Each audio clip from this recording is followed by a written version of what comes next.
dawned on me quite clearly the void that Baba, President Olusegun Obasanjo, is leaving, and which my colleagues and I on the board are required to fill.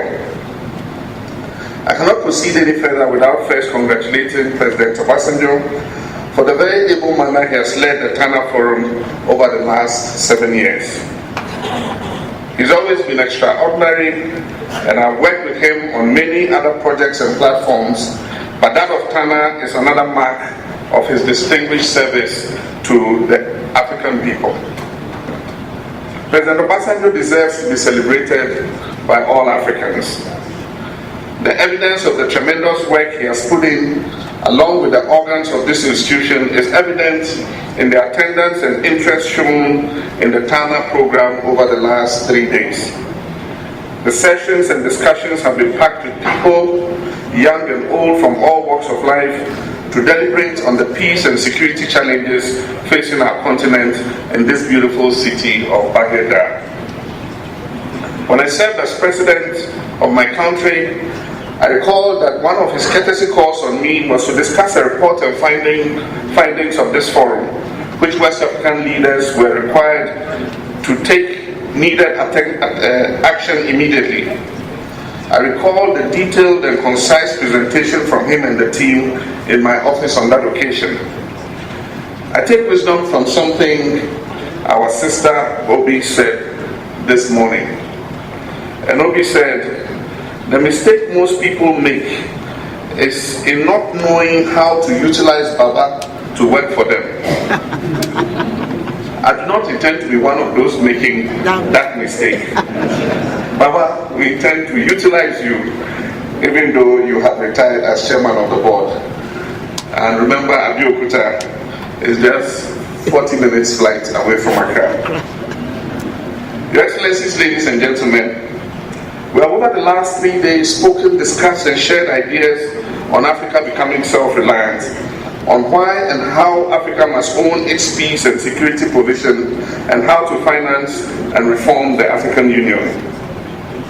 President Obasanjo has shared with us the summary of our discussions and the takeaways. What is important, however, is that we would not have been here reviewing and discussing and making recommendations but for the hospitality of the good people and the government of Ethiopia. On behalf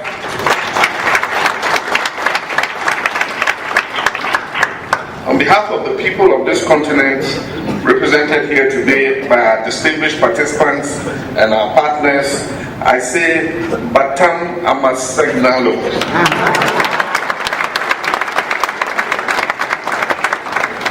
I say Batam Amasegnalo to Prime Minister Ahmed Ali and all the people of Ethiopia.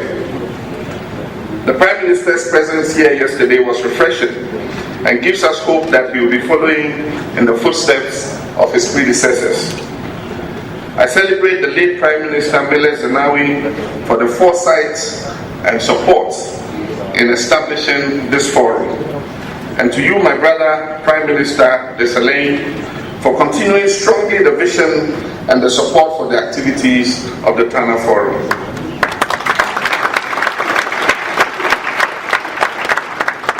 Ethiopia has more than shown the way towards self-reliance. This country's example with the Tana Forum and the hosting of the annual high-level forum is a true reflection of our theme for this year: ownership of Africa's peace and security provision, financing and reforming the African Union. This theme resonates very well with every African, and our discussions and the contributions have made that even clearer. It should therefore be the signal that Africa is finally waking up to the reality of taking on the responsibility of ownership by aligning and realigning our institutions and finances to actualize the overstated mantra, African solutions to African problems. We have an African proverb that says, the one cutting the path does not know when it is going crooked. It is those behind and watching who can guide him and point out when the path is getting crooked. Traditional African knowledge systems as partly reflected by our proverbs, are rich repositories of science, technology, and knowledge in general. In them you can find lessons in governance, strategy, inclusiveness, spirituality, accountability, and leadership. This calls for a change in mindset to own and promote our traditional African knowledge and also incorporate best practices from elsewhere in building our people and our institutions. Yes, we do have a new wave of positive outlook for the African Union as the reality of self-financing draws closer. There is a great excitement of the wide range of opportunities that the African Union could avail itself as a result of improved self-financing, especially in the peace and security sector. As the world focuses on Africa's good intention to self-finance, care must, however, be taken so we do not sabotage these efforts and kill the expectations of our citizens for a new dawn. A new dawn that brings changes to the way the continent addresses its peace and security challenges. I'm referring, ladies and gentlemen, to the implementation of the much-discussed 0.2% tax levy, from which member states are expected to make their contributions to the African Union. While the underlying aim of the levy is to promote sustainability in member states' contributions, it is also evident that more political negotiations need to be undertaken to enable member states to take full ownership of the initiative and implement it faithfully. I speak from the experience of the 0.5% levy imposed to finance the activities of our sub-regional body in West Africa, ECOWAS, which has been operational since the year 2000. While the levy has dramatically improved the financing of ECOWAS, there are several countries that are behind in their contributions as a result of the delay in handing over the deducted levies to the organization. Our leaders must understand that this levy is the contribution of the African people to finance our union and make it self-sustaining. Our governments are acting only as the collecting agencies and must hand over the deducted levies in order that the purpose for its imposition is realized. Our union was built on the spirit of consensus, and we must unite to make the achievement of self-financing a reality. This is funding that the union urgently needs for its programs, operations, and peace support budget. Let me also caution that we're not saying that once the African Union one day achieves self-financing, it can by itself overcome all the challenges of peace and security on this continent. The continent requires and will continue to require the cooperation and collaboration of our partners from outside the continent. With us here today are representatives of multilateral institutions, countries, organizations, and other institutions from outside the African continent that are interested in the African Union's success in overcoming the myriad of peace and security challenges facing member states. And I say thank you to all these friends of Africa. Achieving a higher level of financial independence, thank you, our partners. Achieving a higher level of financial independence for the African Union does not mean that these relationships we have forged will become unnecessary. Rather, the dynamics of the relationships will change, and it is imperative to hinge the expected changes on informed discussions and negotiations amidst the new opportunities increased financing will bring to the African Union. We have talked a lot already, but before I conclude, permit me to say a few words on two of the key issues that have bubbled up in the course of our discussions. One, the issue of population growth, the youth bulge, and increasing threat of unemployment in Africa. And two, the free movement of people and goods across the continent. Ladies and gentlemen, as I stated in my lecture at the Bahir Dar University on Friday, perhaps the greatest threat to Africa's peace and security is the very rapid rate of population growth. This should be of serious concern, considering that the population of Africa is growing faster than all other continents. It is estimated that nearly 60% of the world's growth will occur on our continent by the year 2050. Africa's unbridled population growth I said on Friday, is likened to a slowing train. It will cover some distance before it finally comes to a stop. While fertility rates and birth rates are falling in many countries on the continent, it will take a while before Africa's rapid population growth is brought under control.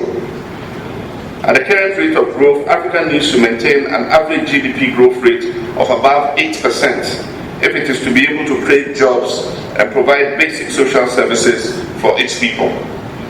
Unfortunately, in many countries, the rate of economic expansion is not enough to guarantee and sustain prosperity for its citizens.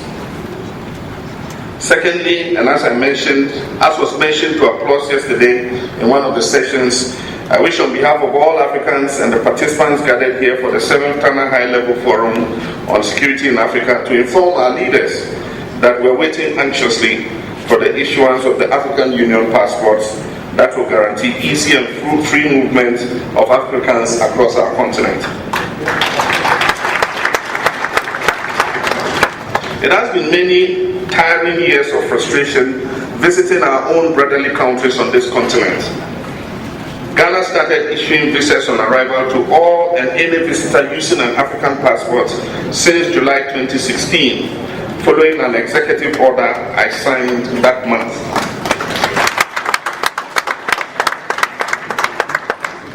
And from my experience, the number of arrivals from fellow African countries has not increased. It has not introduced any new security threats to Ghana. Rather, persons who have business in Ghana or want to arrive on holiday are able to do so with minimal hassle. Since then, Rwanda has also followed in our footsteps and began issuing visas on arrival. We can all start this process even before the arrival of the African passports.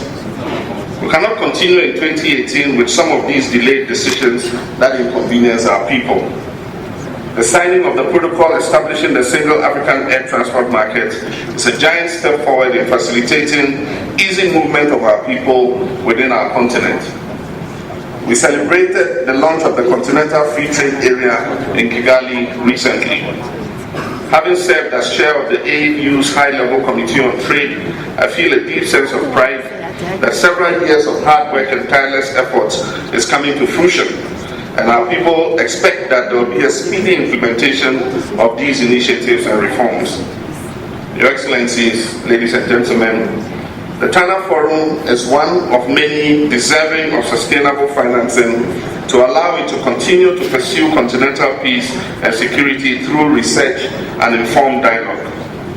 The Forum has been successful over the years due in part to the partnerships it has formed with several organizations. Tana as an organization is also in transition from a forum to a foundation to achieve self-reliance and sustainability. While I'm personally grateful to all our partners, I wish to put all on notice that we will still be working closely with all of you to achieve this goal of self-sustainability in the nearest future. Your Excellencies, ladies and gentlemen, at Tana we assemble annually as Africans and Friends of Africa to engage each other from a knowledge approach aimed at helping Africa take ownership of her destiny. This requires a multi-stakeholder approach from conception, engagement, through implementation to monitoring and evaluation of outcomes. It is also a complementary one with our friends and partners in consonance with the African proverb I mentioned at the outset, where our partners help us to keep the path straight by complementing much needed resources in the short, medium term. It is also about having a shared responsibility to help promote best practices and not in undermining ownership. With a very high sense of gratitude, I want to thank the board and secretariat of the Tana Forum for the opportunity to serve the African people. I recognize the enormous responsibility this office places on me, but I also feel a sense of confidence that the board, the technical committee and the secretariat of the Tana Forum are more than capable to ensure that together we are able to continue to proactively engage with the peace and security challenges that face us as a continent. On behalf of the board, I also wish to recognize the significant role the Institute of Peace and Security Studies at the Addis Ababa University has played in hosting the Secretariat of the Tana Forum all these years. The collaboration and cooperation between IPSS and the Tana Forum is one that should be a veritable roadmap for our academic institutions on how to leverage their expertise for the public good beyond their lecture rooms. For the fourth consecutive year, IPSS has been within the top 50 think tanks recognized in sub-Saharan Africa.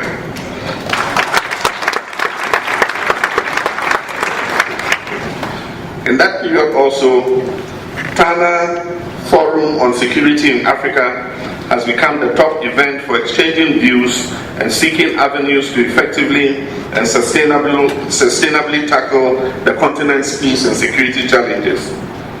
Ladies and gentlemen, I cannot conclude without recognizing our liaison officers and our Tana Forum support teams. President Obasanjo has just done that. He called all of them to the frontier. And so let's once again give them a round of applause.